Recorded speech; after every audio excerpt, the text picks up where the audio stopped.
Hello and welcome to the channel. In this series I want to look at the Wars of the Roses, and in this video in particular I want to be going over the background to the wars and how their roots lie deep within the medieval past. Before even the 100 Years' War, England and France had been rivals, as since the Norman conquest, kings of England had also been landholders and vassals in the Kingdom of France, putting them at odds with the kings of France, who weren't comfortable with having powerful subjects. This was exacerbated when Henry Plantagenet became Henry II of England, and through his marriage to Eleanor of Aquitaine, he came to rule vast swaths of France, even more than the King of France did. However, this was turned around when much of the English territory was taken back by the kings of France under the reign of King John, Henry's youngest son, who succeeded his brother Richard to the throne in 1199. An effort would be made by his son Henry III to reclaim the territory, but it was unsuccessful. Reclaiming these lands was one of the major reasons for the beginning of the 100 Years' War. Henry III's son, Edward I, would conquer Wales, giving him an access to a large pool of soldiers, as the Welsh were famous for their archers and spearmen. This archery tradition of the Welsh would be passed on to the English, creating the famous English longbowmen which would be used throughout the 100 Years' War. When the King of Scotland died, the Scottish nobility turned to Edward I for help in choosing a new king. But instead of helping them choose a new king, he occupied them. This occupation by the English would last until the reign of his son Edward II, who would lose it to Robert the Bruce. This led to almost 300 years of border warfare between the two kingdoms. Losing Scotland was not Edward II's only mistake.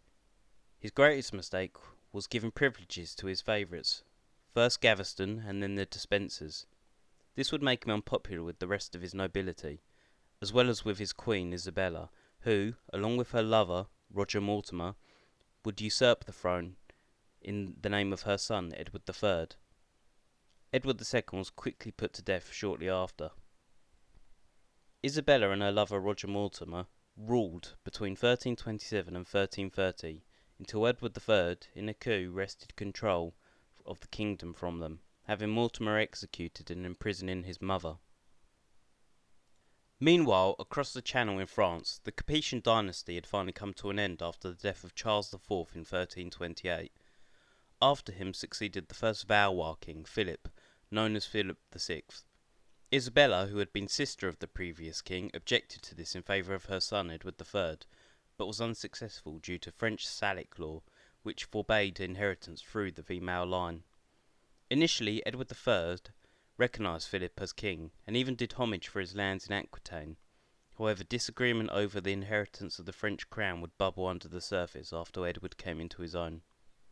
When in 1336 Philip had a falling out with one of his subjects, Count Robert of Artois, over some confiscated lands, the count fled to the court of Edward III. Philip demanded he be given over, a demand which Edward refused, in turn leading to Philip confiscating Aquitaine. This was what sparked the 100 Years' War between England and France, officially beginning in 1337. Initially not much took place. The French used their allies, the Scots, to put pressure on England from the north, and using piracy they disrupted the trade which England relied upon in the Channel and the North Sea. In 1340, the first major battle took place at Sluys, when the English assembled a fleet to defeat the French fleet, giving them control of the Channel for the rest of the war. In 1346, Edward had assembled another force, which landed in Normandy. From there they began sacking towns and raiding the countryside. The French managed to stop the English from sacking Rouen, the capital of Normandy, and then they then shadowed the English army, which headed north into Picardy and the Low Countries. The two forces would meet at the Battle of Crécy, which the English won decisively with the use of the English archers.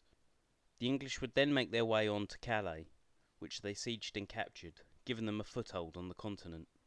In 1356, Edward the Black Prince, son of Edward III and heir to the English throne, was put in control of Gascony and begun raiding the south of France. John, King of France, who had come to the throne in 1350, attempted to meet him in battle at Poitiers. It was another English victory, and this time the English managed to capture the King of France, along with his son Philip, who fought by his father's side. For his loyalty fighting beside his father, Philip, now called the Bold, would be made Duke of Burgundy, as well as being given complete authority within his own lands. A vassal of the King of France only in name, this line of dukes would be important in the later Hundred Years' War and the War of the Roses. In 1360, peace was signed between the two monarchs, although John would die in 1364 and the crown would pass to his son Charles V, who in turn would pass it to his son Charles VI in 1380. Although peace was signed between the two sides, the war would continue in proxy in Spain when Henry Trastamara fought King Pedro the Cruel for the crown of Castile. The English took Pedro's side, whilst the French took Henry's. Although the Black Prince won another great victory at Najara in this war, the campaign effectively bankrupted English Gascony and the prince would receive an illness he never truly recovered from.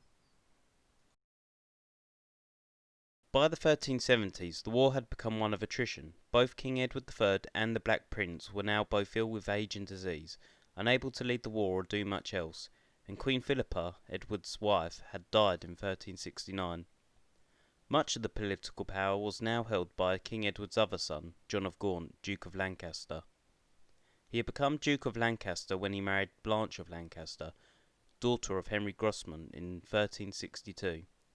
The French refused to meet an army led by John of Gaunt in 1373, and many of the French allies the English once had returned to the folds of the French. These were not the only issues they faced. Pirates now roamed the Channel, threatening English merchants, and there was great unrest between said English merchants and foreign traders, who were being favoured by the court in return for income to meet the financial straits the crown had found itself under. Law and order itself was beginning to fail throughout the country. By 1376, the problems had become so great that a parliament had to be called. It would be known as the Good Parliament and would last from the 28th of April to the 10th of July. The parliament concluded that certain officials and individuals around the king were corrupt and had to be removed from position, including the king's own mistress, Alice Perrers. During the parliament, the Black Prince died on the 8th of June. The effect of the Black Prince's death was extremely demoralising to the English, as he had been at the heart of many of the English victories in France and Castile. It also meant that the role of heir to the crown passed from him to his son Richard II, who was now thrust into the political spotlight. It was obvious that Edward would not live much longer himself, and so it was inevitable that Richard would come to the throne as a boy, at this time still only 9. England had not had a minority rule in a long time, and the fear now was that John of Gaunt may take power and may even have pretensions on the throne itself. These were not true, but it is understandable that the Lords and Commons of England were apprehensive. On the 21st of June, 1377, King Edward III died, and Richard inherited the crown as King of England. Richard was initially welcomed to the throne eagerly. The crowning of a king meant a new start, and it united many in hoping to do away with the decay the realm had fallen into. It is said there was great celebration at his coronation, and the way he was treated by both the Commons and Lords alike must have left a great impression on the young Richard, who was still only 10 years old. However, underneath this cheer and celebration, the kingdom was still very much in peril. French raided the coast, England's 2 remaining possessions in France were under threat, and there was still suspicion of John of Gaunt. To deal with John of Gaunt, Richard was assumed to be ruling in his own right, though a council helped. To deal with the French problem, a new tax had to be levied, that would become unpopular and lead to the Peasants' Revolt of 1381. The rebels came from Kent and Essex, and invited by disaffected Londoners, made their way to the capital. Richard was forced to hide with his cousin Henry Bolingbroke, son of John of Gaunt, within the Tower of London as the peasants attacked royal officials and members of government. The rebels were led by Wat Tyler, and he and Richard met at Smithfield to discuss the issues. At one point, Wat Tyler was said to have rudely spat at the king's feet, and so a fight broke out between the royal party and the rebels, and Wat Tyler was killed. The rebel army prepared itself to attack, but Richard managed to calm them and ordered them to disband, and they obeyed. The king would later have all these rebels killed. With the revolt over, Richard came to the throne in full power. Marrying Anne of Bohemia, he led an extravagant court.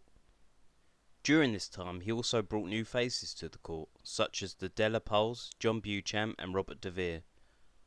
By doing so, he was essentially creating a new royal circle, loyal to him and reducing the influence of the older peerage, such as his uncles, who held great power.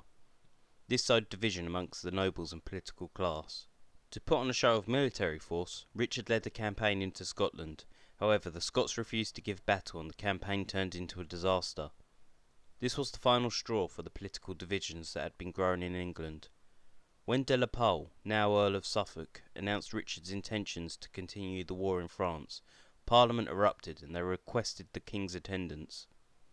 Richard was eventually persuaded to attend and Suffolk was removed from his post, and Parliament took control of the kingdom. Richard, of course, was not happy about this, and so called for his ally De Vere to rally an army and make his way to London in 1387.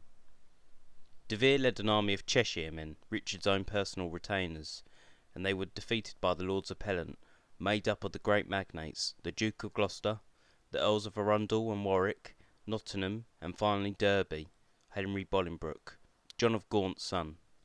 De Vere managed to escape and fled to France. The Lords Appellant were called so because they had appealed to the king to remove those around him they considered guilty. Michael de la Pole, Robert Tressilian, the Chief Justice, and Nicholas Brember, a merchant and former mayor of London, as well as De Vere himself. The Lords now took control of government and began to purge all of Richard's friends and allies, exiling them or having them executed. It's even believed they may have considered usurping Richard, though they did not, perhaps in fear of civil war for the inheritance. What followed it were 5 or 6 years of relative peace. By 1389 he had regained control, however, but he acted more responsibly, aided by John of Gaunt, who had returned from Spain, and peace was successfully made between the two sides. Despite this, it seems Richard was wearing a facade, and in secret was becoming more authoritarian, and attempting to forge his own strong base, not as king but as a magnate himself.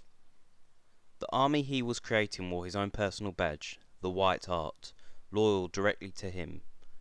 When his wife Queen Anne died on the 7th of June 1394, aged only 27, he seems to have begun slipping back into his old ways. For the moment things continued to run smoothly. In 1394 he led a successful campaign in subduing Ireland, and he managed to make a more lasting peace with France, though Gloucester, his uncle, was known to have disapproved of the truce. By 1397 Richard was ready for his revenge, and he had Warwick arrested and made his way to Gloucester, who he also had arrested. Arundel was persuaded to turn himself in, and overnight Richard had wrested control of the realm back into his own hands. Throughout all of this he had the support of John of Gaunt, who, although now old, still had some influence within the kingdom. John lightly gave Richard his support so as to protect Lancastrian interests and his son Henry Bolingbroke, as well as to have his bastard children from Catherine Swynford legitimised, who would become known as the Beauforts, part of the greater Lancastrian faction. Richard had Arundel beheaded with a sword, and publicly sent Thomas Mowbray, who now worked for the king, to fetch Gloucester, who would be brought to London to face his own death, but as it was revealed later, Gloucester had already been killed by Mowbray on the king's orders. Warwick, by now an old man, was spared, but sent to live in exile on the Isle of Man. Henry Bolingbroke and Thomas Mowbray escaped punishment, and were even made dukes of Hereford and Norfolk. Richard also made his half-brother John Holland into Duke of Exeter, and John Beaufort, the Earl of Somerset, he made Marquess of Dorset, as well as making 4 new earls, Ralph Neville, Thomas Despencer, Thomas Percy, and William Scrope, giving them each, respectively, Westmoreland, Gloucester, Worcester, and Wiltshire. Things would not last, however. Bolingbroke and Mowbray had not remained allies, and begun to turn on each other. Eventually their conflict spilled out into the king's court, as they accused each other of treason, and it was decided they would fight a duel to the death on the 16th of September 1398 at Coventry. As the two prepared for the fight, Richard halted the duel and had them both exiled, Bolingbroke for 10 years, which was eventually reduced to 6, and Mowbray for life. On February the 3rd, 1399, John of Gaunt died, leaving the Lancastrian inheritance open. Richard, who had made a habit of taking his enemies' properties and inheritances for himself, now attempted to do the same with the Lancastrian lands. He also made his way to Ireland for another planned invasion. Whilst Mowbray had died in exile in Venice, Henry went to Paris under the hospitality of King Charles VI of France, close enough to keep an eye on the situation in England. With Richard on his way to Ireland, it was the perfect time for Henry to strike and make his return.